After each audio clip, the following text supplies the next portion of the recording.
2024 has been, without a doubt, one of the best years when it comes to JRPGs. But before I want to talk about my 2024 best games, worst games this year, I want to take a moment to address all the exciting games that are coming out in 2025 when it comes to JRPGs. Yeah, 2025 is packing heat too. But before we start, I would love for you to hit that like button.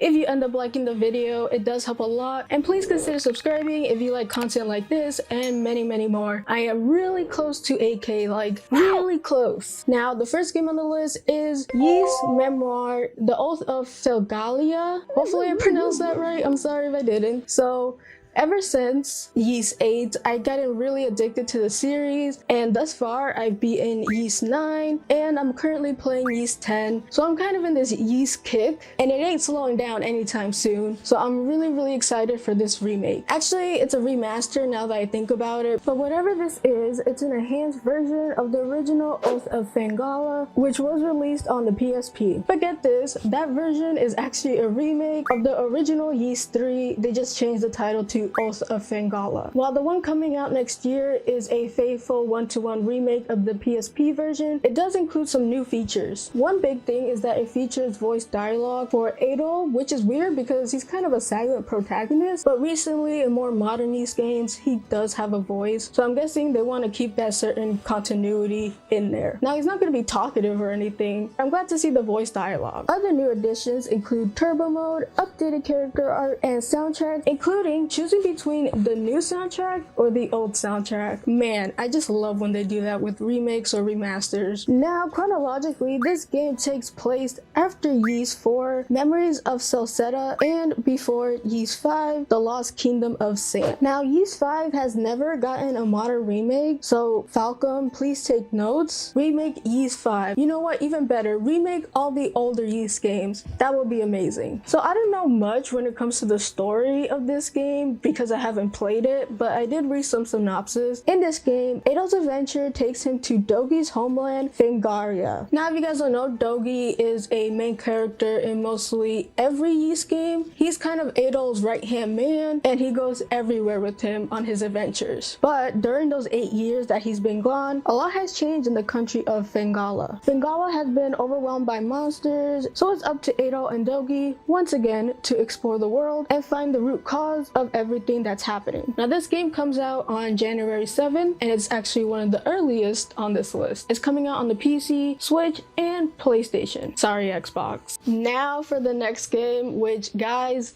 I'm so excited. And when I tell you the game, you'll probably be excited too. And that is for Monster Hunter Wilds. Woo!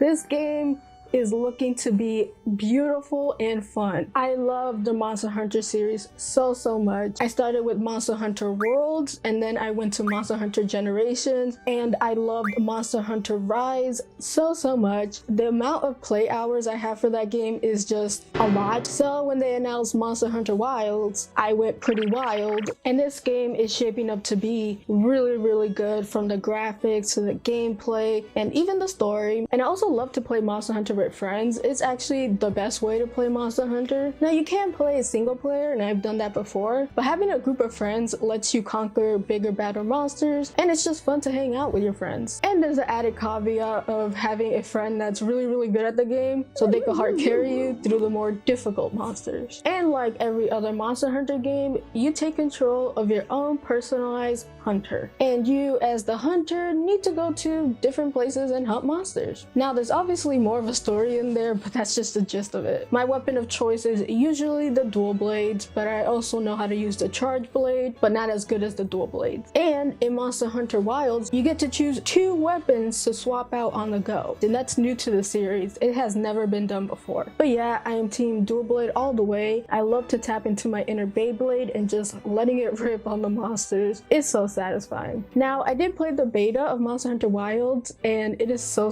good, though there's a lot of jankiness, and I'm hoping that's just because it's a beta and that's not going to be in the official release. There's still a lot of things I have to get used to, but overall I can't wait to delve into this world and hunt some monsters with some friends. So this game releases on February 28th, so we don't have to wait that long, and it's coming out for the PC, PlayStation 5, and Xbox. I am so sorry, Switch. I was gonna say that hopefully it comes out for the Switch too, but seeing how intensive this game is for even the highest end of PCs, I highly doubt it. But don't be so sad, because the next game is Switch exclusive, and that is Xenoblade Chronicles X Definitive Edition. I cannot wait for this game. It is the only Xenoblade Chronicles game I haven't played. I never owned it for my Wii U, and a lot of people give it so much praise. So I'm really excited that I get the opportunity to play it for the first time after many fans asking for this game to re-release. Nintendo listened, and Monolith Soft decided to just shadow drop it. Xenoblade Chronicle X Definitive Edition, it kind of feels like an enhanced remaster or a remake. But before you put your Wii U down like Old Yeller, I would recommend keeping it a bit, because Twilight Princess and Wind Waker are still there. But once those are ported, you're done. Now, I did hear that while there is familiar themes and iconographies, this game is completely different from the trilogy. Now, Future Redeemed did seem to connect it a bit, but that's up to debate. But otherwise, X is a completely different experience. Now, the game takes place on Mira, which is a uncharted Earth-like planet where this thing called the White Whale crashed. And the White Whale housed the last of humanity from Earth, because back on Earth there is this never-ending war, and it seems like a lot of humans are dying, so they just shot some humans into the ether so they could find a better place to stay. But during the White Whale's crash, a lot of the life pods containing the humans have been separated from the White Whale, and it's your job to find and recover most of them. It's a very different premise from the original trilogy,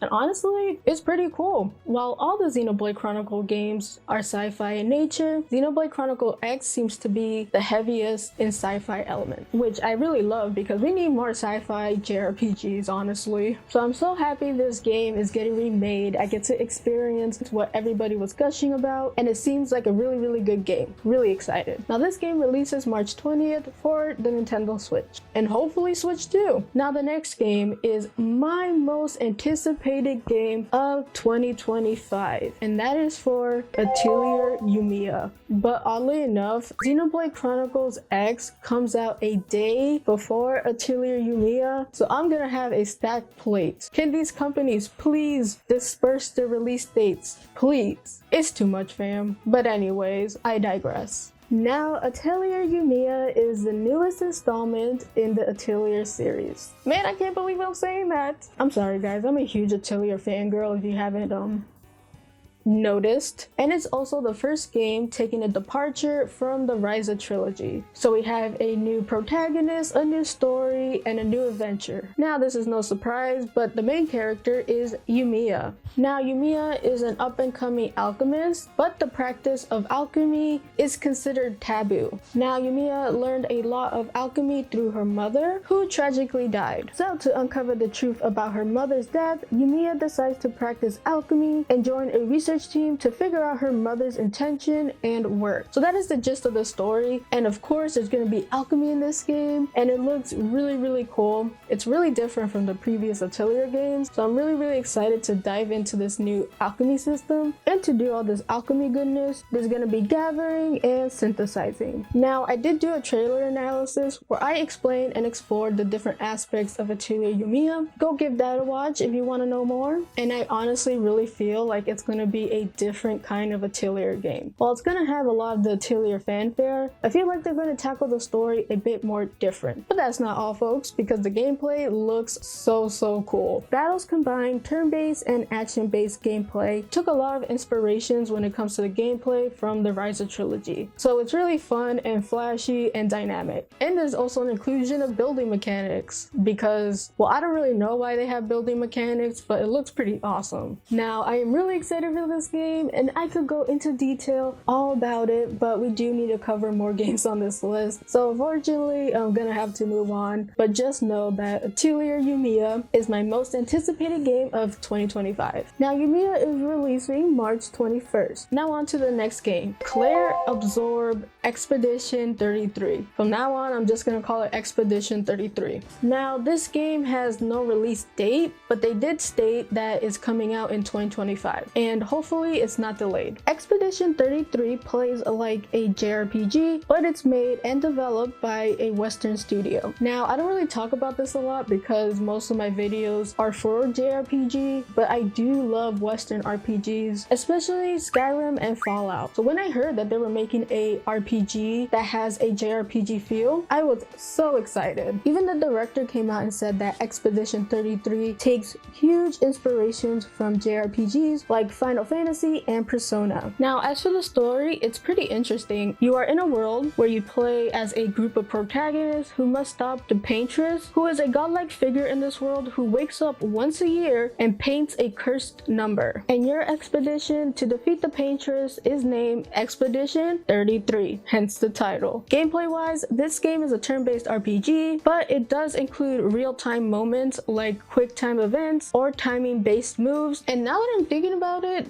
this game plays a lot like Mario and Luigi. Now, honestly speaking though, this game has the potential to be a wild card because the game looks and plays really good, but we really haven't seen a lot of trailers or updates. So it could be hot garbage for all we know, but I'm hoping this game is going to be fun, different, and unique. Now on to the next game, and that is for Rune Factory, Guardians of Azuma. Now, oddly enough, even though the game does say it's a Rune Factory game, it's actually a spin-off of the Rune Factory games. This game is set in the newly introduced region of Azuma, which, if you could tell, is inspired by Japanese culture. In this world, you play as an earth dancer who's tasked with restoring the land, its people, and even the gods. For whatever reason, they all have disappeared because of a calamity called the Celestial Collapse. So as tradition, you wake up and you have amnesia, but this voice in your head keeps telling you to repopulate the land. So not only are you farming, you are also creating a village from scratch, which I find really exciting. You can construct buildings, play PR by enticing people to return, and create and contribute to the local economy. There's also discovering different lands and defeating different monsters. Now, as per tradition, because it's a Rune Factory game, there is farming. Now, I'm very cautiously optimistic about this one, mostly because Rune Factory 5 is the most recent Rune Factory game, and it was so bad. So I'm hoping that the developers really took the criticism people were giving it about Rune Factory 5 and makes it better in this upcoming Rune Factory game. And I am keeping my eyes open for more trailers and announcements. Now, this game does not have a specific release date yet. It just said spring of 2025, so hopefully it's not delayed, and hopefully we don't really have to wait that long. Last game on the list is The Legend of Heroes Trails to the Sky. Now, me and my history with the Trails game has been really weird. So basically, I tried to get into the Trails game with Trails to Zero, but a lot of people were like, maybe you should give the older ones a chance. So then I started Cold Steel, and I kid you not, I was playing through the first Cold Steel game, but then they announced a remake of the first game, and then I was like, let me just start with that one then. Now, the Trail series is known for their interweaving stories, so they all connect in some kind of way. That's why it's a headache for new people like me to really get into the series, because there's a lot of groundwork you need to cover. So I'm super excited that they decided to remake the first game so I could go into the series proper, because I've been trying to get into the series for the longest time. Now, from the information that we've seen, is looking to be a Switch exclusive, but I still hope it's going to be on other consoles as well. Now, from the looks of it, the gameplay is a lot like the more modern Trails games, which is really cool. And of course, the graphics do receive a overhaul. So I'm really excited for this game, and it gets a lot of newbies like me into the series. Now, this game has no official release date, but it does say it's coming out in 2025. So that is it for today's video. I do hope you guys enjoyed. Please let me know your favorite and most excited game that's coming out in 2025. Please hit that like button if you liked, and if you like my content and would love to see more, then please subscribe. We are almost to 8K. You can follow me on my socials in the description down below. I hope you guys have a fantastic rest of the day, and as always, play a good game. Peace.